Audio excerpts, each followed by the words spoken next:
We do a prophecy update every month with things that could be found in the Bible with prophetic significance. We're going to do it through February, the end of February, and a little bit of January.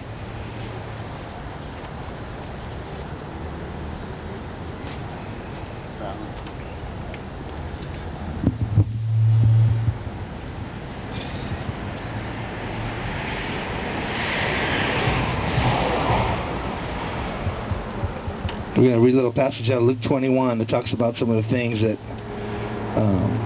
we're supposed to be seeing as Jesus gets ready to return. In Luke 21, verse 7, it says, "So they asked of him, saying," this is Jesus, "Teacher, but when will these things be? And what sign will there be when these things are about to take place?" In Matthew 24:3 it says, "Tell us when these things shall be, and what shall be the sign of thy coming and of the end of the world?" And he said, "Take heed that you not be deceived, for many will come in my name, saying, I am he, and the time has drawn near. Therefore do not go after them. But when you hear of wars and commotions, do not be terrified, for these things must come to pass first, but the end will not come immediately." Then he said to them, "Nation will rise against nation, kingdom against kingdom, and there will be great earthquakes in various places. Famines and pestilences, like that coronavirus we're seeing. And there will be fearful sights and great signs from heaven. But before all these things, they will lay their hands on you and persecute you, delivering you up to the synagogues and prisons. You will be brought before kings and rulers for my name's sake, but it will turn for you as an occasion for testimony. Therefore settle in your hearts not to meditate beforehand on what you will answer, for I will give you a mouth and a wisdom which with all your adversaries will not be able to contradict or resist. You will be betrayed even by parents and brothers, relatives and friends, and they will put some of you to death, and you will be hated by all for my name's sake." And if you look around, you just watch the news for 5 minutes, you can see all the hate that's out there. All the hate that's going on. It's just like a supernatural hatred. Matthew 24:10 even says, "For people will even fall away from the faith and hate each other and betray each other." And we see that going on all the time now. Who can you trust?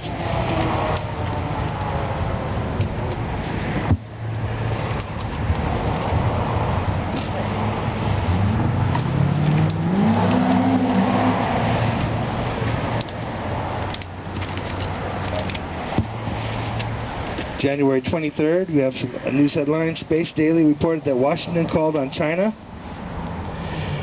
to join its nuclear arms talks with Moscow, considering China's growing weapons stockpile poses a serious threat. January 24th, Space Daily also reported that China said Wednesday it has no intention to participate in trilateral nuclear arms control negotiations. January 27th, Jordan's king rejects the United States Middle East peace plan. January 28th, Jerusalem Post reported that Iran is pushing for jihad, which means holy war, for those of you who don't know what jihad means, to defy U.S. proposed peace plan. January 29th, the Israeli National News reported that ISIS threatens to now focus its attacks on Israel. And that's what's left of ISIS. You know, I know a lot of ISIS has diminished, but it's still there.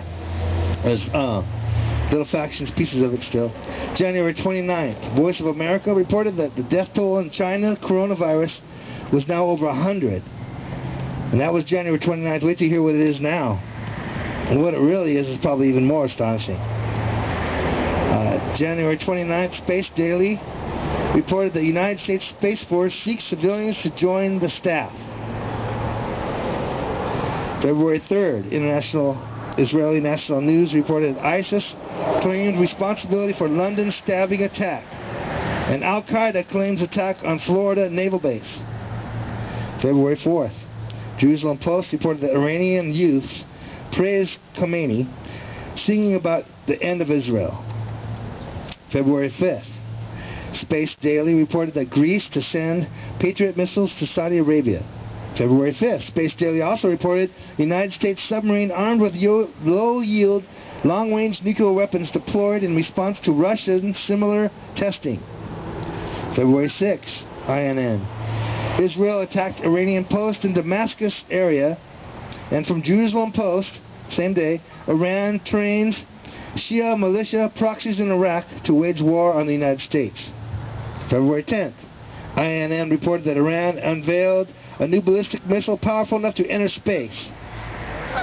And also on February 10th, Egyptian army thwarts Sinai attack and kills 10 terrorists. A little good news mixed in there.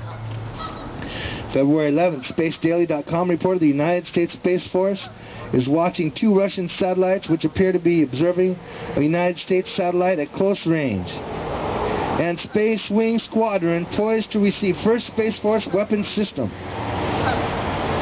February 11th, the Times of Israel reported a former leader of Iraq's Revolutionary Guards warned Iran is looking for an excuse to attack Israel and raze Tel Aviv to the ground. And you know, Tel Aviv was one of their biggest cities. It used to be the capital, but now Jerusalem is the capital, like it should have always been. February 14th, ChristianToday.com reported that Islamist terrorist groups causing havoc in Nigeria, and they're set on killing as many Christians as they can and destroying Christianity. Also, INN reported the head of Iran's Revolutionary Guard warned that Iran is ready to strike the United States and Israel at any provocation. February 17th, the Morningstar.news.org reported that a high court ruling in Pakistan validating the marriage and forced conversion to Islam of a 14-year-old Christian girl has heightened fears that it will encourage others to commit such crimes. February 18th, ChristianToday.com reported that gunmen killed 24 people, including a pastor, in Burkina Faso, also wounding 18 people in the church when they stormed this Protestant church during the weekly Sunday service. February 18th, Space Daily reported that United States plans to deploy space weapons and would destroy the security balance, warns Moscow, Russia. And in the event of an enemy attack, Moscow's air defenses would intercept and destroy enemy missile targets in less than a minute, says the Missile Defense Commander, Major General Sergei Grabchuk. And February 21st, SpaceWar.com reported that Turkey said Thursday it wanted no face-off with Moscow over Syria's offensive near the two countries' border, but said it might receive U.S. defense missiles to protect Turkish forces. February 21st. Fox News. This is from Fox News. Coronavirus cases balloon in South Korea as outbreak spreads. The country said 2 people have died and 204 have been infected with the virus. Quadruple the number of cases it had 2 days earlier. That's how fast it's spreading. The multiplying caseload in South Korea showed the ease with which the illness can spread. Globally, more than 76,000 people have been infected in 27 different countries, and more than 2,200 have died. That's the numbers they're admitting to. I'm sure they're much higher. Newsweek reported that the Japanese government is getting ready to start clinical trials using HIV/AIDS medication on the novel coronavirus as soon as possible. That way it can stop the virus from replicating, since they don't have a vaccine for it. And also from LiveLeak News, MSM tries to suppress evidence that HIV delivery system is embedded in coronavirus. Scientists report from Kusima School of Biological Sciences in New Delhi proves that the coronavirus is a man-made virus meant to kill humans, human-to-human contact. That's why it's spreading so fast. So we need to pray, Lord, I just pray your hand of protection on us from this terrible, terrible biological weapon that was released.